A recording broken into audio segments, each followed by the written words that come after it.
Muy buenas tardes para todas aquellas personas que con frecuencia nos siguen a través de estas redes sociales, especialmente de las cuentas personales de YouTube o de mi cuenta personal de Facebook. Estos espacios de reflexión o estos espacios de controversia, si ustedes así los quieren llamar, tienen como propósito invitar a la reflexión o a la controversia civilizada sobre los grandes acontecimientos del mundo, sobre los grandes acontecimientos de la vida política colombiana, con el propósito de generar y crear opinión favorable o desfavorable según las circunstancias y según la interpretación de cada quien con respecto a estos importantes asuntos que abordamos generalmente en este canal de YouTube. Hoy habíamos prometido desde hace algún tiempo hablar sobre las razones por las cuales creemos que la izquierda populista española está en franca decadencia y en franco retroceso desde el punto de vista electoral con relación a las elecciones anteriores, especialmente a las que se han llevado a cabo desde el año 2014 hasta el año 2019 en España. Si bien es cierto que durante un tiempo importante el partido político Podemos, cuyo secretario general es el señor Pablo Iglesias Turrión, ha venido obteniendo unas importantes mayorías en el pueblo que respaldan su posición en el Congreso de los Diputados. También es cierto que a partir de las últimas elecciones del año 19 se pudo observar con claridad un retroceso, si se quiere, espectacular del partido político Podemos, que actualmente se denomina Unida Podemos o Unidas Podemos, con el propósito de dar a la opinión pública la idea, la imagen de que se encuentra en alianza con Izquierda Unida para que ellos, o ante ellos mejor, se puedan presentar como los grandes aliados que representan la izquierda española. En este momento todavía recordamos los tiempos en que Pablo Iglesias aspiraba a sobrepasar los votos del Partido Socialista Obrero Español con el propósito de convertirse en aquel entonces en la segunda fuerza política de España y la alternativa más segura de entrar en unas siguientes elecciones al Congreso de los Diputados, o mejor, al gobierno elegido por el Congreso de los Diputados en una futura sesión parlamentaria de investidura.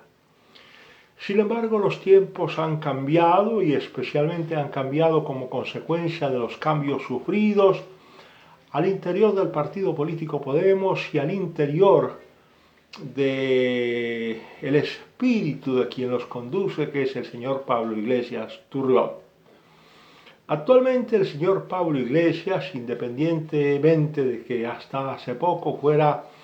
el segundo vicepresidente de España, se le considera como un comunista bolivariano. Y esto, en términos un poco más crudos, significa que en España es tenido como un amigo bastante cercano, bastante próximo de las dictaduras que practican el llamado socialismo del siglo XXI, o lo que es lo mismo, las dictaduras próximas a lo que comúnmente se ha venido a denominar el castrochavismo o el petrochavismo, que no es otra cosa distinta que unas dictaduras de corte socialista o de corte comunista que prácticamente han sumergido a sus correspondientes pueblos en la más absoluta de las miserias y en la más absoluta de las pobrezas. Pero lo más grave en el caso de Pablo Iglesias Turrión es que los jueces españoles han podido demostrar a lo largo de estos últimos 3 o 4 años que la formación política que preside o la formación política que dirige tiene vínculos contractuales a través de su firma Neurona Consulting con los regímenes de Venezuela, con el régimen de Bolivia, con el régimen de Rafael Correa en Ecuador, y que a través de esta empresa Neurona Consulting ha recibido importantes remesas de dinero, que no ha sido otra cosa que una especie de peculado abierto que se ha cometido en contra de las finanzas o en contra del presupuesto de estos países. Me refiero fundamentalmente a Venezuela, me refiero fundamentalmente a Bolivia bajo la égida de Evo Morales y me refiero fundamentalmente a Ecuador bajo la égida de Rafael Correa. Estas tres sospechas, que posteriormente han sido confirmadas por las investigaciones que sigue la justicia española, han constituido una especie de mancha negra en la política del partido político Podemos y, por supuesto, en la política de la izquierda española, especialmente en el último lustro. Pero adicionalmente a eso se han venido acumulando una serie de acusaciones de corrupción, especialmente durante la administración del Partido Socialista Obrero Español en Andalucía y en algunas otras regiones autonómicas de España. Como si esto no fuese suficiente, el mismísimo Pablo Iglesias es actualmente reo en varios procesos, en algunos casos por corrupción, en otros casos por manipulación y en otros casos en lo que Colombia llamaríamos fraude procesal, es decir, por presentar pruebas falsas o por mentir a los jueces en la investigación de los procesos. Por lo menos 4 procesos son adelantados en la actualidad contra Pablo Iglesias Turrión, que en este momento paradójicamente se encuentra completamente desaforado, es decir, que en cualquier momento, si así lo quisiera la justicia ordinaria española, podría ser llamado a juicio por los jueces competentes de conocer cada uno de los casos. En todo caso, los vínculos de Pablo Iglesias y los vínculos del Partido Comunista Español con la dictadura iraní de los ayatolás, con la dictadura venezolana de Nicolás Maduro, con la dictadura de Bolivia en épocas de Evo Morales, o con el régimen socialista de Rafael Correa en el Ecuador, son ampliamente conocidas por la opinión pública y especialmente por la gran prensa española. Pero si a esto le sumamos el hecho de que el señor Pablo Iglesias no ha sido coherente en su discurso político, especialmente cuando tiene que ver o cuando las circunstancias tienen que ver con su vida privada, es apenas natural que haya ido perdiendo con el paso de los meses o con el paso de los años una importante cauda electoral que lo coloca en este momento sin casi representación alguna en importantes parlamentos autonómicos de España. Ahora el próximo desafío para Pablo Iglesias es la Comunidad Autonómica de Madrid, pero por sus contradicciones en Madrid, especialmente por el hecho de haber salido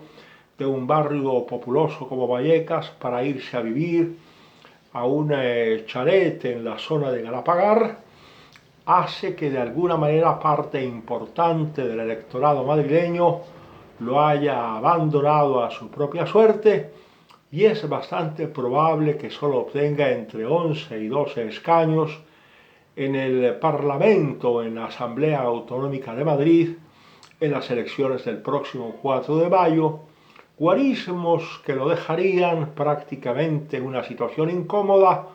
y al borde de su desaparición de la escena política española. Toda esta especie de explicación y toda esta especie de reflexión con el único propósito de decirles a ustedes, mis amigos, que son tan evidentes y tan monumentales las contradicciones de la izquierda española, como son también monumentales las contradicciones de la izquierda que se denomina o que se autodenomina el socialismo del siglo XXI, que en tratándose de elecciones populares pierden fuerza y lógicamente pierden representación en sus correspondientes parlamentos. Lo último que nos queda por decir es que esta especie de declive político que ha sufrido el señor Pablo Iglesias no es otra cosa distinta que la conclusión que se podría esperar de una persona que no ha sido lo suficientemente coherente en su vida pública, que no ha sido lo suficientemente coherente en su vida privada y sobre todo que en muchas oportunidades ha tenido que recurrir a la mentira, incluso a ciertos mitos que ya no son creíbles para la sociedad del siglo XXI y que por esas circunstancias se encuentra en una precaria situación electoral. Esta es, por lo tanto, nuestra reflexión de esta mañana y es también la reflexión que hacemos con respecto a la dictadura bolivariana de Venezuela y a las dictaduras que en algún momento se pudieron consolidar o que se pudieron haber consolidado en Bolivia o en Ecuador. Y como última reflexión nos queda decir que absolutamente todos los colombianos, en consonancia con todo cuanto hemos dicho hasta aquí, tenemos que estar vigilantes con la evolución política del país, no sea que en el futuro próximo tengamos también que presentar una lucha sin pausa y sin cuartel contra las manifestaciones del socialismo del siglo XXI que, a no dudarlo, nos colocaría a todos en una situación tan precaria que podríamos en poquísimo tiempo convertirnos en Sudamérica, en la que podría ser una segunda república bolivariana de Venezuela. Hasta aquí mi intervención de esta mañana, mis amigos. Para todos ustedes un feliz día y hasta pronto. Muchísimas gracias.